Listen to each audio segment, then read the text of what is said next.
नमस्कार साथियों, लोकसभा चुनाव 2024 को लेकर सर्वे जारी हो गया। जी आपने बिल्कुल ही सही सुना है। तो इस सर्वे के मुताबिक क्या इस बार भी पीएम नरेंद्र मोदी पड़ने वाले हैं राहुल गांधी पर भारी, या फिर राहुल गांधी की भारत जोड़ो यात्रा व कई प्रयास जो पिछले 1-2 सालों से चले आ रहे, इनके नतीजे के तहत इस बार राहुल गांधी बनने वाली है पीएम। आखिरकार क्या चल रहा है इंडिया की राजनीतिक में, आज एक एक करके सारी राजनीतिक विश्लेषण के साथ हम जानकारी देने वाले। मेरे भाइयों, वीडियो के अंत तक बने रहिएगा। साथ ही अगर आप चैनल पर नए हो तो सब्सक्राइब जरूर करिएगा, क्योंकि भाइयों आपके लिए ही हम मेहनत करते हैं। ऐसे में आपका एक सब्सक्राइब हमारे लिए बहुत ही महत्वपूर्ण है। बढ़ते हैं सर्वे आंकड़ों की तरफ, उससे पहले बता देते हैं भाइयों, इस बार 2023 में राजस्थान, मध्य प्रदेश, छत्तीसगढ़ में भी इलेक्शन है। ऐसे में ये इलेक्शन एक प्रकार से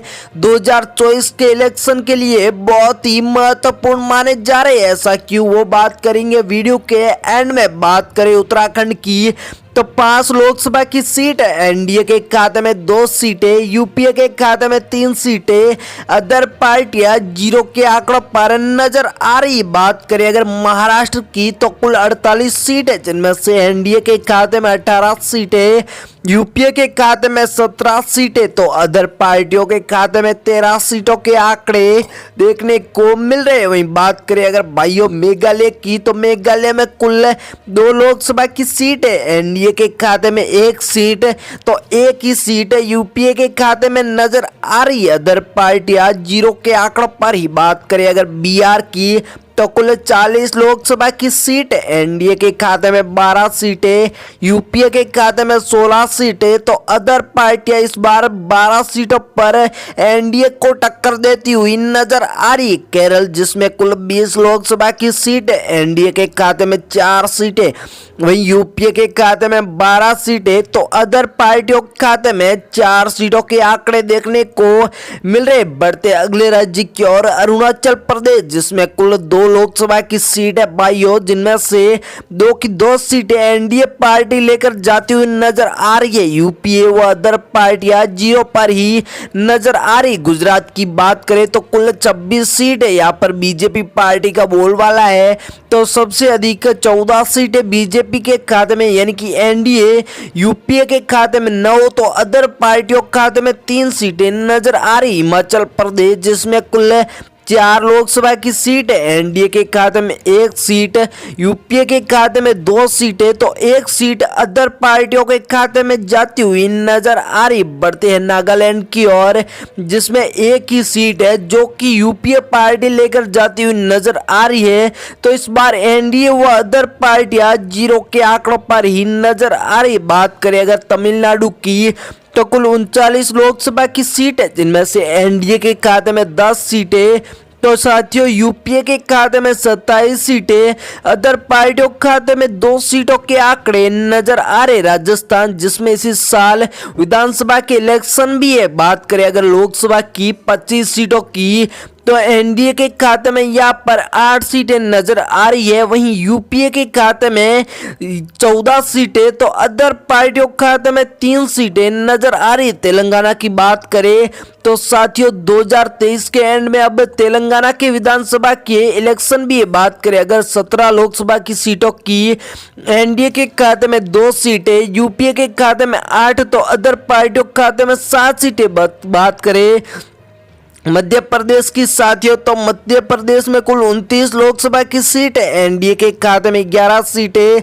यूपीए के खाते में 13 सीटें, तो अदर पार्टियों के खाते में 5 सीटें नजर आ रही। वहीं बढ़ते अगले राज्य की ओर, हरियाणा जहाँ कुल 10 लोकसभा की सीट है, एनडीए की बात करें तो खाते में 2 सीटें, वहीं यूपीए के खाते में 6 सीटें, तो अदर पार्टियों के खाते में 2 सीटों के आंकड़े नजर आ रहे। वहीं बात करें अगर उड़ीसा की साथियों तो उड़ीसा में कुल 21 लोकसभा की सीट है, जिनमें से एनडीए के खाते में 6 सीटें तो यूपीए के खाते में 7 सीटें, वहीं अदर पार्टियों के खाते में 8 सीटों के आंकड़े नजर आ रहे। मणिपुर जिसमें कुल 2 लोकसभा की सीट है साथियों, यहाँ पर 2 की 2 सीटें यूपीए के खाते में नजर आ रही है।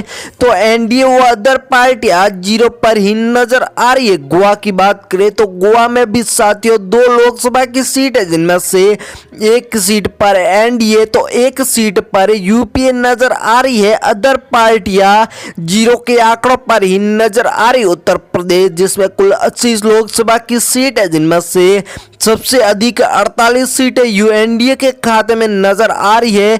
तो यूपीए के खाते में 20 सीटें तो अदर पार्टियों के खाते में 12 सीटें। अगर बात करें जम्मू कश्मीर की, जो अभी इलेक्शन जो जम्मू कश्मीर अलग हो चुके हैं और इसी साल इलेक्शन भी हो सकते हैं, कुल 6 लोकसभा की सीट है, जिनमें से एनडीए के खाते में 3, यूपीए के खाते में 2, 1 अदर पार्टियों के खाते में। दिल्ली के अंदर शासित प्रदेश जिसमें कुल 7 लोकसभा की सीट है, जिनमें से एनडीए के खाते में 2 सीटें, वहीं यूपीए के खाते में 2 सीटें तो अदर पार्टियों के खाते में दिल्ली में 3 सीटें जाती हुई नजर आ रही है। पंजाब जिसमें कुल 13 लोकसभा की सीट है, जिनमें से 8 सीटें यूपीए के खाते में, 5 सीट अदर पार्टियां यानी कि आम आदमी पार्टी के खाते में, तो एनडीए के खाते में 0 के आंकड़े नजर आ रहे। असम जिसमें कुल 14 लोकसभा की सीट है, एनडीए के खाते में 7 सीटें, यूपीए के खाते में 2 सीटें, तो भाइयों अदर पार्टियों के खाते में 5 सीटों के आंकड़े जाते हुए